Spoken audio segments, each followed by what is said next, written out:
adlaw kaninyong tanan. Welcome to Pakig Hinabi, the Experts TikTok. It's so exciting to be here with all of you as we celebrate the ASCAT 30th founding anniversary.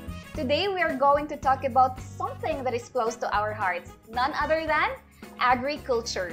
But let's be real that agriculture is not just about farming. It's also about food, innovation, technology, and most importantly, the future. And where else can we find the future of agriculture? Right here in our students. We all know that ASCAT has always been dedicated to shaping young minds to be future agricultural change makers. We don't just teach theories, in fact, we get our hands dirty, explore new technologies, and find ways to make farming smarter and more sustainable. And so our first discussion for today is students' thoughts and experiences on the agriculture degree program. So we will hear from some of our very own agriculture students about their journey, the challenges, the fun moments, and their dreams for the future. We have here David, an agroforestry major student. Also, we have Algin, an agronomy major student. And of course, Mac from the animal science. So, hi David, hi Algin, and hi Mac. Welcome sa Tuang Pakig Hinabi and thank you so much for accepting our invitation. So, kumusta ang ato ang mga future agricultural experts? Kira lumalaban pa rin. Lumalaban pa rin. Well, yeah, that's good to hear. Alright, so magsugod ta sa pinakauna nga pangutana. Nganong gipili man ninyo nga field? Like, is it your dream or naabay nagpa-inspire sa inyo along the way nga mag-take aning nga field which is ang agriculture? Yes, David? Okay. Actually, ang nagtulak yun na ako, ma'am, nung mo sulod ani nga field as agriculture student or future agriculturist, ma'am, dire sa ato ang bansa, ma'am, is ang akong parents, ma'am, because ang igsuon sa akong parents was a farmer. And dito nakita na ako nga ilang dedication, nakita na ako ang ilang paghago, pagkugi, nga mukugi gyud para mabuhi ang usa ka pamilya, ma'am, pinaagi sa mga cultivated crops, ma'am, nato diri sa Philippines. Alright, that's good to hear, David. No? So far, no regrets man ka ha? Yes, wala yun, ma'am. Alright, very good. Yun. Say, how about Algin? I was inspired nga mag-agriculture because sa high school is na siya kanang part na siya sa kanang technical vocational livelihood program. So mag-undergo mi og kanang different programs for 1 year. So na-inspired ko mag-agriculture kay didto pa lang kanang nakabalon ako gamay sa background sa agriculture, cultivating lands and some crops. So mo na siya nga na-inspired ko when it comes sa pag-college na. Wow, it's good no na you really find agriculture interesting. So, yes, how about Mac? Sa ako, ma'am, well, nagsugod siguro ang pagkaganahan ako sa agriculture, nagsugod dito sa elementary days na ako. Kay kita man siguro tanan guys nga niagi gardening. Diba? Uso yan sa una. Ambot karon kung uso pa ba. Ato na time is nag-cultivate mig petchay. So, dito na ako na-realize nga grabe ka wholesome and worth it. Gid kayo nga ikaw ang mutanom, ikaw po ang mukaon. So, muna gikuha na ako ni nga program kay para ma-explore pa jud ang unsay possibilities pagitani. Po, ma'am. Alright, well, yeah. Thank you so much. Alright, so David is already in his second year, no? Diri as ASCAT, and Algin and Mac are both in third year. So basically, you have really experienced a lot of things sa college life ninyo. So pwede ba ninyo ma-share to nga mga experiences sa amua? Sa ako, ma'am, kay ang best experience nga akong natagamtaman jud diri as ASCAT is during laboratories. Kay animal science major man ko, dito hindi mo ma-hands-on ang pag-alaga, like management sa feeds, sa ang pag-breed sa ilaha. Dagan kayo mga wholesome nga experiences nga madala jud nimo pag-uli sa inyong balay. And also anang interactions between professors, instructors, classmates, dili gid siya ikabaylo kay kanang once in a lifetime gani siya, ma'am. Very positive ang vibes po. Yeah, that's true. So since bata pa ka, pet lover na jud ka? Yes po, ma'am. Alright. Well, yeah. How about si Algin? Ang pinaka-best nga experience is kanang pag mag-agriculture ka, like kanang ma-apply nimo dito ang mga theories nga na natun-an nimo gikan sa mga instructor. Then kanang pinaka-fun experience nako is kanang pag ma-expose ka sa field, then normal lang sa imo ng mga limatok, like dili na ka makuanan ba kay, of course wearing ka full PPE, then kanang dili na ka mahadlok, like kay ma-expose jud ka sa field. So muna pinaka-fun experience nimo, like maglumbaan na lang mugdagan ini na ay limatok. So, dili na ka mahadlok. Dili na kay makuha na ka kay tungod kay ingana na gyud na siya ang practical test. Naanad na lang. Alright. Well, thank you, Aljin. Sige, let's have David. Unsa imong mga experiences po, David? Okay. Sa ako, ma'am, no, way back in my first year, ma'am, no, in Introduction to Agroforestry kang Ma'am Riza Lopez po. Dito min niya gikuan sa field, no, gi-on field min niya o unsay life sa agroforestry. So dito may gibutang sa College of Agriculture sa agroforestry system, no, sa sloping areas, ma'am. So dito naka first memorable ako, hindi na ako malimtan katong na-slide ko, ma'am, no. Tungod kay dabi ka slope, no. Unya amo tong gi contour, amo tong gi sukod, no. So dabi jud ka memorable, bibo kaayo, rain or shine jud mi dito, and dito na ako na-experience nga this is the life of agriculture talaga. Alright, so lahi-lahi jud mo og mga experiences, no? Thank you so much for sharing, David, Aljin, and Mac. And to our audiences, we will get to know more of them when we write back.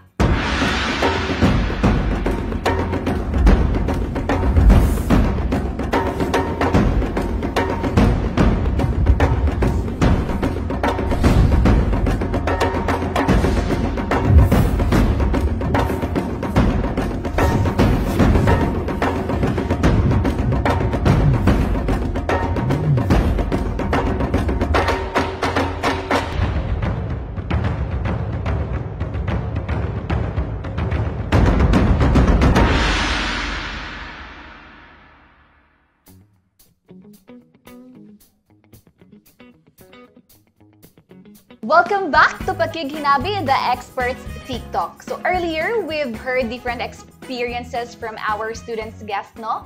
And karon, let's proceed sa another nga pangutana. So we all know David, Aljin, and Mac nga once nagid ka sa college is dili jud siya lalim. So pwede ba ninyo ma-share sa amua, sa mga audiences, kung unsang inyong mga challenges nga na-encounter or inyong na-face og giunsa to ninyo pag-deal or pag-overcome? Yes, let's start from Aljin. Sa challenges, like dira gyud mag-start sa kanang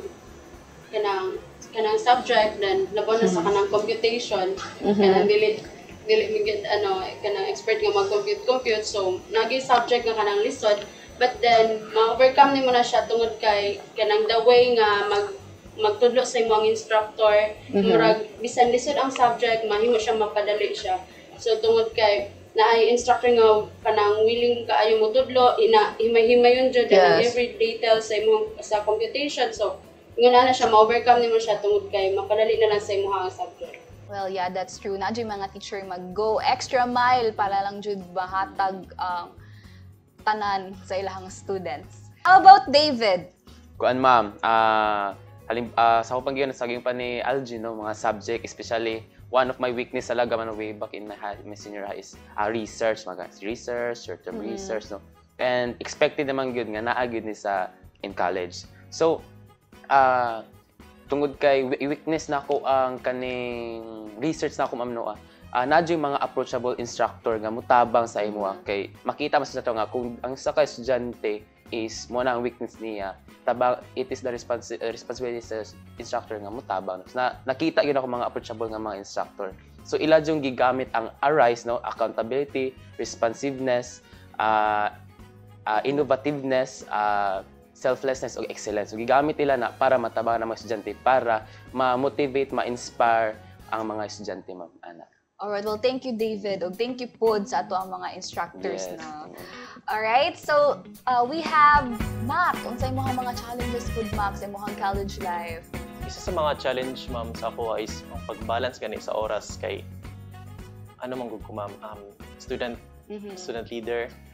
Then dili jud malikyan nga magbahin jud imong oras sa imong commitment sa pag-serve sa imong fellow students og sa academics po kay sa sama sa gingon ni David og ni Aljin nga ang mga subjects agricultures dili jud siya sayon. Dagan joy poy lisod kung dili nimo like tagan bitag oras medyo lisod gyud siya labi nag maabot na sa midterms, finals, medyo lisod siya. And thankful po ko kayo kay napoy mga instructors na mo sabot, napoy mga instructors na mo tabang ug mo guide. So ana lang po. Well, yeah, I can really relate, Jude, to that, Mac. Kay way back, I was also a student leader, and yeah, that's right. Ito yung mga gingon, it's really hard to balance your studies, tapos napakay commitments, yung mga organization. But good things, inyong tulo, no? Inyong na-overcome to nga mga challenges. So, good job. Alright, so the three of you are in the same field, which is agriculture, but you have different majors, right? Si David, na siya sa agroforestry, while Algin is sa agronomy, and si Mac is sa animal science. Now, where do you see yourself kaha after graduating in college with the degree program that you have? Yes, David. I think, ma'am, na ako sa Department Agrarian Reform or sa LGU or sa DA or kana program officer, ma'am, no, kana to conduct extension, no, especially sa mga farmers, no, to, para makatabang sila to enhance the farming, to enhance the what are the kanang ma-excel nila nga na ma-innovate nila ang practices sa agriculture. All right, well, yeah, sa well, dagan kay choices si David. How about Algin? Yes, ma'am. Sa 1 month ko sa DA and sa field rice, then kanang establish ako ang kaugalingon and ako ang knowledge gikan sa college para maka-contribute ko sa ilaha, then kanang makatabang ko sa kanang gikan sa mga theories and experiences, maka-contribute ko sa ilahang company. Alright, well, thank you, Algin. Yes, Mac. Well, ako ma'am, nag-aim jud ko nga mo trabaho sa livestock and poultry sector sa country. Specifically, gusto ko mahimong herdsman, lockman, para ma-apply jud nako ang akong learnings gani diri sa ASCAT dito gid sa actual na jud, ma'am. Then, and also, nami subject nga naagihan nga feed formulation, so medyo na-interesado po ko nga mo formulate og feeds o mo trabaho sa mga feed companies, and medyo na-interest po ko nga magtudlo basin wala na ko i-close akong mind nga basin magtudlo ko pohon sa isa ka institution para ma-nurture ang mind sa future agriculturists po. Well, yeah, that's good, no, that you are not closing your doors. We'll never know, basig a few years from now, gi-invite na pud mo og balik diri because successful na mo sa inyong field na gipili, right? Alright, so yeah, let's proceed sa next nga question. Since ASCAT is nag-celebrate sa atuang 30th founding anniversary, so if you could dream big for ASCAT, unsa ka? Yes, Algin. I could dream that ASCAT nang be more leading institution for research and innovation. So, kanang when it comes sa agriculture pod, kanang ma-strengthen gyud ang agriculture nga program kay kanang you'll know nga kanang dili gyud kanang lalim ang kanang trabaho sa mga agriculture farmers, and then mafokusan sila like because they contribute to kanang global food security. Yes. Well, thank you, Algin. Si David, unsa imong damgo para sa ASCAT? Okay, sa ASCAT, nakita na ang ASCAT pohon, ma'am, no, in terms sa agriculture is advanced technology. Na naman tayo mga research and innovation programs, no, pero makita gyud nako pohon nga level up na gyud ang ASCAT in terms to agricultural mechanism, mga gamit, no, para magamit sa mga student nga mo ni ang para ma-enhance gyud ang agriculture nato diri sa ASCAT. So we're more advanced now when it comes sa technologies. Thank you, David. Yes, Mac. Since student man jud ko diri sa ASCAT po, ma'am, from agricultural projects pa lang daan nila, like sa vegetable project, until sa poultry project, medyo develop na jud ang ASCAT.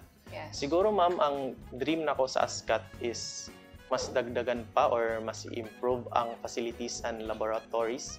Although na natay excellent laboratories like Soil Sci and Animal Science Laboratory, mas better siguro pag dagdagan pa or mas i-improve pa kay para sa ako, ma'am, nakita mo na akong ASCAT nga isa sa mga leading agricultural university diri sa country po. Yes.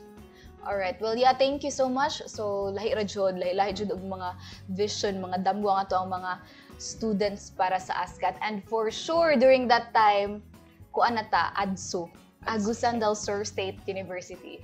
Alright, so since you've already shared your dreams, your vision sa ASCAT, no? How about when it comes to the agricultural sector as general? What is your big dream? Yes, Mac. Well, ma'am, ang Philippines kay dako siya area for farming. But sad to say, nagabalik-balik ang problema nga di na to makabot ang food sufficiency gani po. Yes.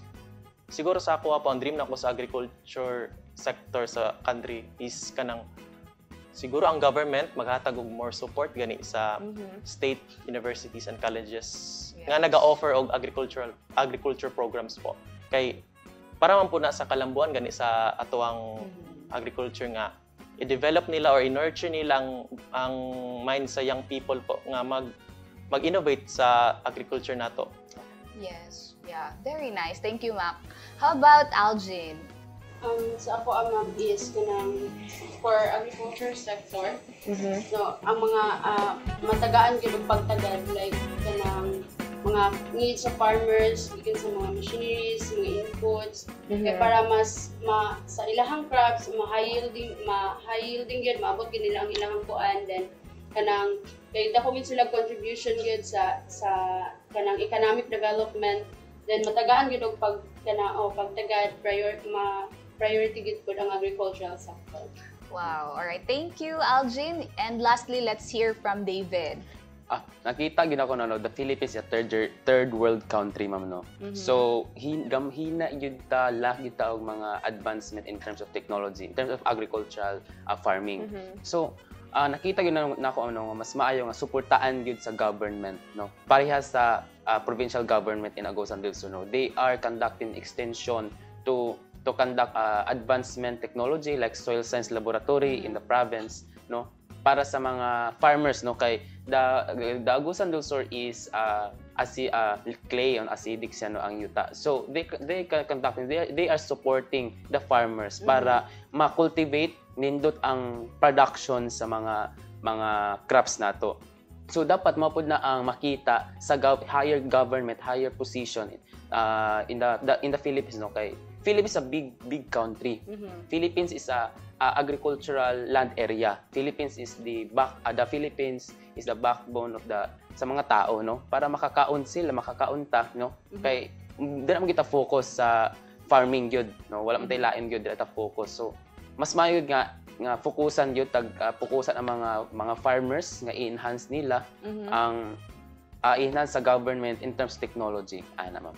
Wow, lahi ra jud si David. Well, yeah, thank you so much. I am amazed that you are very knowledgeable enough when it comes sa mga challenges when it comes sa agriculture, and also you're aware of the efforts, no, nga ginabuhat para sa agriculture. Well, yeah, while listening to your thoughts and yung mga stories, that it in fact kanang gave us hope og mas na-excite pa gyud mi para sa agriculture, knowing na ato ang mga generation karon is kanang ready na para mag-take sa mga challenges o mag-create og mga new opportunities when it comes to this field. And of course, we're confident nga with your skills, with your dedication, once again, agriculture is not just in good hands, but also it will continue to grow and improve for a better future. Alright, that's a wrap for today. We have learned so much from our students, why they choose agriculture, what excites them, and also how they plan to make a difference. Well, one thing is for sure, agriculture is not just a career, it's a calling to create a better and more sustainable world. Well, Agusan del Sur State College of Agriculture and Technology is proud to be the home of future agricultural innovators, and we will continue to support and empower our students to lead the way in transforming the industry.